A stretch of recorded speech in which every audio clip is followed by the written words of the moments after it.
Operators. Python programming में अभी हमने डेटा टाइप्स के बारे में पढ़ा पिछली वीडियो में। डेटा टाइप से हम ये डिफाइन कर पाते हैं कि हम किस तरीके का डेटा पाइथन प्रोग्रामिंग में यूज़ कर रहे हैं और उस डेटा को किस तरीके से यूज़ करना है, उसमें ऑपरेटर्स हमारी हेल्प करते हैं। An operator is use to perform specific mathematical और logical operations on values. The values that the operator works on are called operands. दो चीजें हैं, ऑपरेंड और ऑपरेटर्स। जैसे एक एग्जाम्पल भी यहाँ पर बताया गया है, 10 प्लस नम। इसमें जो वैल्यू 10 है और एक वेरिएबल नम है, तो ये 10 और नम ये दोनों हमारे ऑपरेंड है, और प्लस का जो साइन है ये एक ऑपरेटर है जो दोनों वेरिएबल्स की वैल्यूज को या वैल्यू प्लस वेरिएबल दोनों को काम कर रहा है।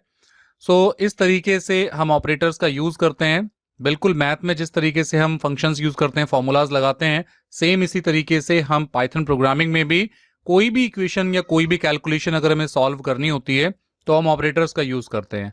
पहले ऑपरेटर आते हैं अर्थमेटिक ऑपरेटर्स। सबसे कॉमन है plus, minus, multiplication, division, modulus, remainder. इसमें यहां पर एक एग्जांपल दिया है, str1 में एक हेलो नाम का स्ट्रिंग रखा है, str2 में इंडिया नाम का एक स्ट्रिंग रखा है। स्ट्रिंग में इसीलिए बोल रहा हूं क्योंकि ये डबल कोट्स में वैल्यू है या सिंगल कोट में है। हेलो और इंडिया, इन दोनों स्ट्रिंग को अगर हम प्लस करते हैं तो आंसर आएगा हेलो इंडिया। इट मीन्स जब आप स्ट्रिंग को जोड़ते हैं, स्ट्रिंग को प्लस करते हैं, तो वो कंबाइंड कर देता है। वो कैलकुलेशन तो कर नहीं सकता स्ट्रिंग के साथ में। इसी तरीके से अगर कोई न्यूमेरिक वैल्यू भी स्ट्रिंग में है तो वो भी इसका एग्जाम्पल हम ऐसे देखते हैं। सीधे स्पाइडर प्रोग्रामिंग पर चलते हैं और इंटरेक्टिव मोड पर कुछ कोड लिख कर देखते हैं यहाँ पर।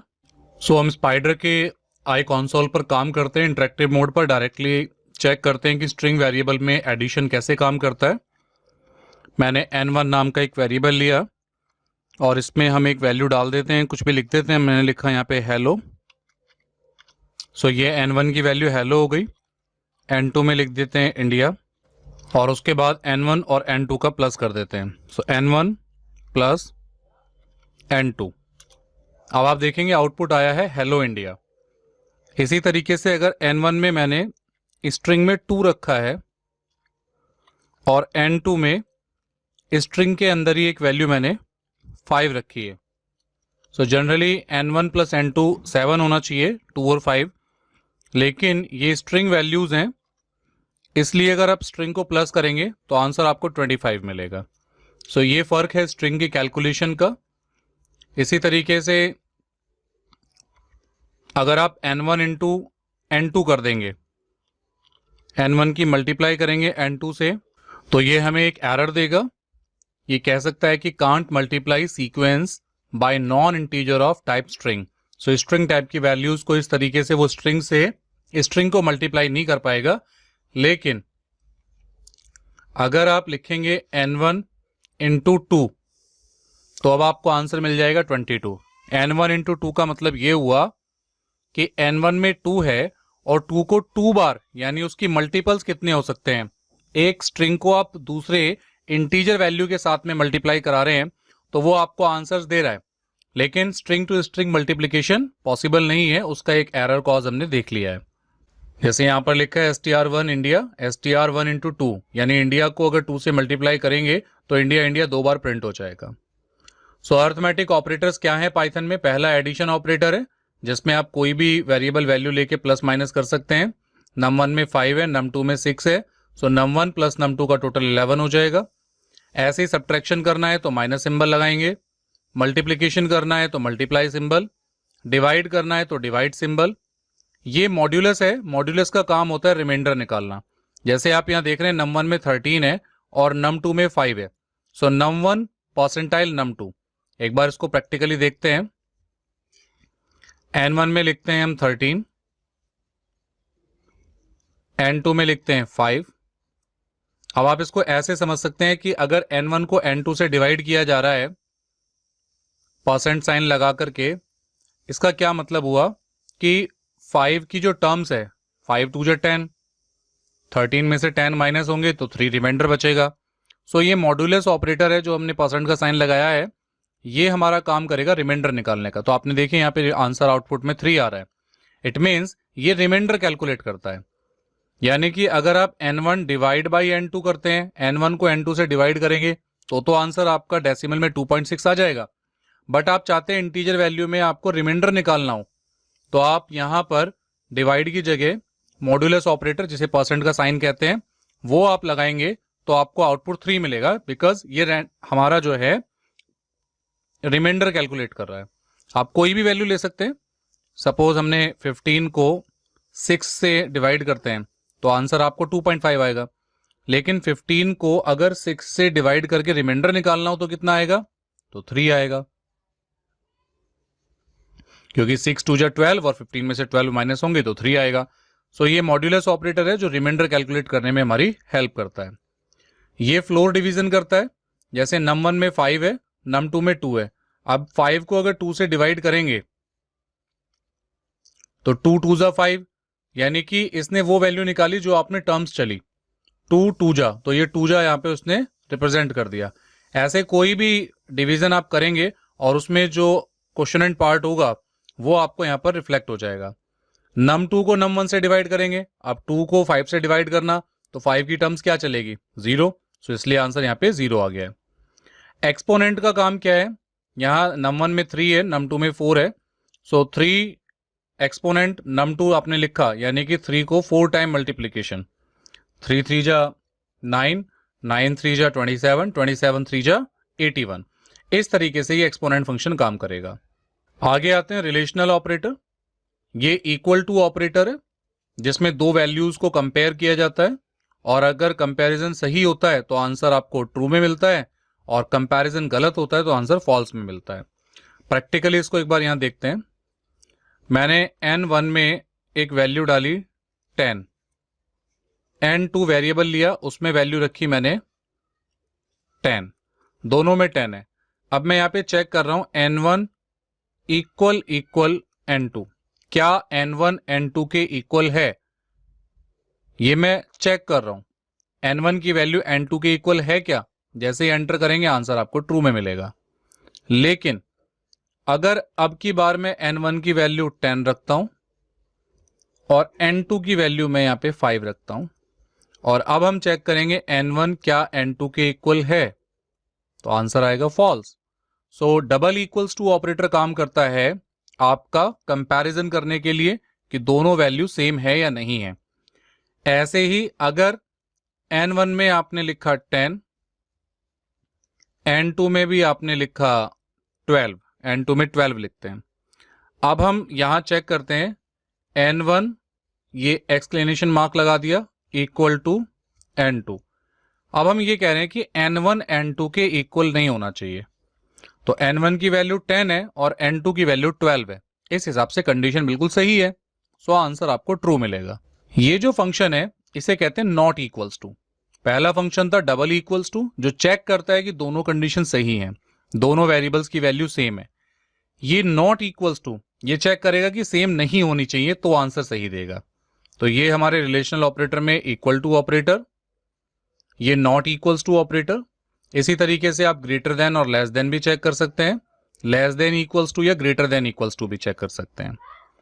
असाइनमेंट ऑपरेटर आते हैं, तो असाइनमेंट ऑपरेटर तो हम सबसे पहले देखते ही हैं, क्योंकि जब भी आप कोई वैल्यू असाइन करते हैं, जैसे मैंने लिखा n1 इक्वल्स टू 10, सो ये एक इक्वल का सिंगल साइन असाइनमेंट ऑपरेटर है जो 10 वैल्यू असाइन कर रहा है n1 वेरिएबल के लिए।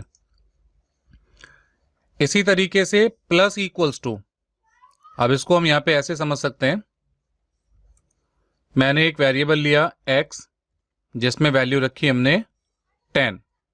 अब मैं आपसे कहता हूं x equals to x plus 2, अब क्या आंसर आएगा, यानी x में क्या करे, x की वैल्यू में 2 और जोड़ दे। x में 10 है तो 10 प्लस 2 12 होगा।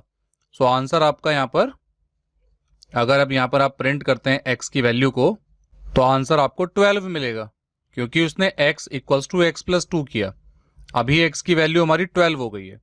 लेकिन अगर x में 10 है, और अगर आप ऐसे भी लिखें x प्लस इक्वल्स टू 2, अगर आपने ऐसे भी ये स्टेटमेंट लिखी है तो भी अब आप x की वैल्यू जब प्रिंट कराएंगे तो भी आपको आंसर मिलेगा 12। रीजन बिहाइंड वो यही बताना चाह रहा है कि अगर आप x equals to x plus 2 लिख दें तो भी यही काम होना है, और आप इसी स्टेटमेंट को x प्लस इक्वल्स टू 2 लिख दें तो भी सेम काम होगा।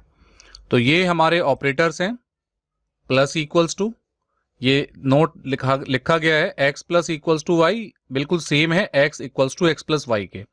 तो स्टेटमेंट को आप ऐसे भी डिक्लेयर कर सकते हैं।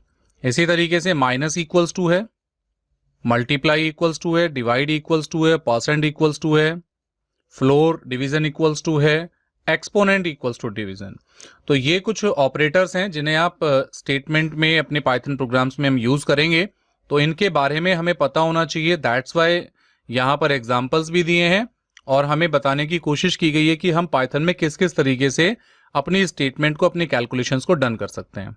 आगे आते हैं लॉजिकल ऑपरेटर्स, जिनमें ट्रू या फॉल्स में आपको आंसर मिलेगा। ये 3 लॉजिकल ऑपरेटर हैं जो सबसे फेमस हैं, लॉजिकल एंड, लॉजिकल और, लॉजिकल नॉट। एंड और नॉट तीनों का मैं पहले एक वर्बली आपको डेफिनेशन दिखा रहा हूं, फिर हम प्रैक्टिकली इसको समझेंगे। एंड का मतलब है दोनों टाइप की कंडीशन, 2 कंडीशन होंगी, लेफ्ट हैंड पर और एक राइट हैंड पर, और बीच में लिखा होगा एंड। जब दोनों कंडीशन ट्रू होगी तो ही आंसर आपको ट्रू में मिलेगा। जैसे इक्वल्स टू ऑपरेटर में था कि वेरिएबल्स की वैल्यू सेम है दोनों की, तो आंसर ट्रू मिलेगा, अदरवाइज फॉल्स है। सेम इसी तरीके से एंड ऑपरेटर है, जब दोनों साइड की कंडीशन सही होंगी, ट्रू होंगी, तो ही आंसर ट्रू मिलेगा, अदरवाइज आपको बाकी सब स्टेट में आंसर फॉल्स मिलेगा। लॉजिकल और में एक भी कंडीशन ट्रू होगी तो आंसर ट्रू आ जाएगा, दोनों ट्रू हैं तो ट्रू आएगा, अदरवाइज फॉल्स आएगा। लॉजिकल नॉट आपका रिवर्स काम करता है, बिल्कुल उल्टा करेगा किसी भी कंडीशन का। यहां एग्जांपल आप देखिए, num1 में 10 है, num2 में -20 है, तो num1 वेरिएबल 10 वैल्यू कैरी किए हुए है, num2 -20। अब हम यहां चेक कर रहे हैं कि num1 इक्वल टू 10, क्या num1 10 के इक्वल है? सो पहली जो ये स्टेटमेंट है, पहली कंडीशन है, ये बिल्कुल सही है, एंड लग गया। अब कहता है num2 इक्वल टू -20, क्या num2 -20 के इक्वल है? तो num2 -20 के इक्वल है, यानी इस एंड के लेफ्ट वाला हिस्सा भी सही है और राइट वाले हिस्से की कमांड भी बिल्कुल, कंडीशन बिल्कुल ट्रू है। सो दोनों ट्रू हैं तो आंसर आपको यहां पर ट्रू मिलेगा। लेकिन अगर आप ऐसे चेक करते हैं, num1 में 10 है और num2 में 10 है, जबकि num2 में तो -20 है, पहली कंडीशन तो यहां पे ट्रू है लेकिन दूसरी कंडीशन फॉल्स है, तो आंसर क्या मिलेगा? फॉल्स मिलेगा। एंड ऑपरेटर तभी आपको ट्रू आंसर देगा जब आपकी दोनों कंडीशन लेफ्ट और राइट दोनों साइड से सेटिस्फाइड होंगी, करेक्ट होंगी। और ऑपरेटर में क्या है, देखिए num1 में 10 है, num2 में 2 है, यहां हम चेक कर रहे हैं num1 greater than equals to 10, क्या num1 10 से बड़ा या उसके इक्वल है? हाँ बिल्कुल सही है, क्योंकि 10 के इक्वल है ये। और num2 greater than equals to 2, क्या num2 की वैल्यू भी 10 से बड़ी या 10 के बराबर है? सो सेकंड वाली कंडीशन फॉल्स है, क्योंकि num2 में तो 2 है और 2 ना तो 10 के इक्वल है ना 10 से ग्रेटर है। सो ऐसे में एक कंडीशन जो राइट साइड की है वो फॉल्स हो रही है और लेफ्ट साइड की कंडीशन ट्रू हो रही है। बट ये और ऑपरेटर है, तो और ऑपरेटर की कंडीशन ये है कि अगर दोनों में से कोई एक कंडीशन भी सही है तो आंसर ट्रू आएगा, तो ये आंसर आपका ट्रू आ गया। लेकिन अगर दोनों ही फॉल्स हैं, जैसे num1 less than equals to 5, क्या num1 की वैल्यू 5 या 5 से छोटी है?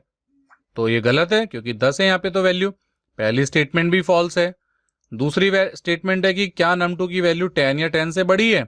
ये भी गलत है। अब यहाँ पे राइट साइड की कंडीशन भी फॉल्स है और लेफ्ट की भी फॉल्स है, सो फॉल्स फॉल्स पे आपको आंसर फॉल्स मिलेगा। सो और ऑपरेटर बेसिकली कर क्या रहा है, कोई एक कंडीशन सही होने पर भी आपको आंसर ट्रू कर रहा है। नॉट ऑपरेटर क्या करेगा, जैसे num1 में यहां 10 लिखा और हमने चेक किया नॉट num1 इक्वल टू 20, हम ये कह रहे हैं कि num1 की जो वैल्यू 20 है ये इक्वल नहीं है।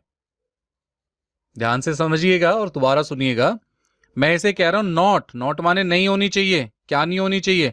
num1 की वैल्यू 20 नहीं होनी चाहिए, तो ऊपर तो num1 की वैल्यू 10 है, यानी ये वाली जो स्टेटमेंट है सही है, तो इसलिए आंसर इसका ट्रू में आ गया। अब यहां पे कह रहा हूं नॉट नहीं होनी चाहिए, क्या?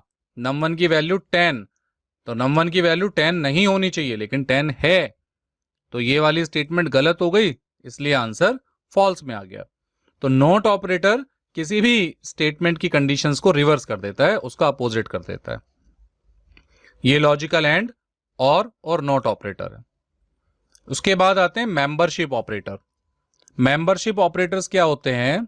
ये चेक करते हैं कि आपकी वैल्यू किसी सीक्वेंस में है या नहीं है। आप यहां देखिए, इन फंक्शन है, पहला इन ऑपरेटर है, returns true if the variable value is found in the specified sequence.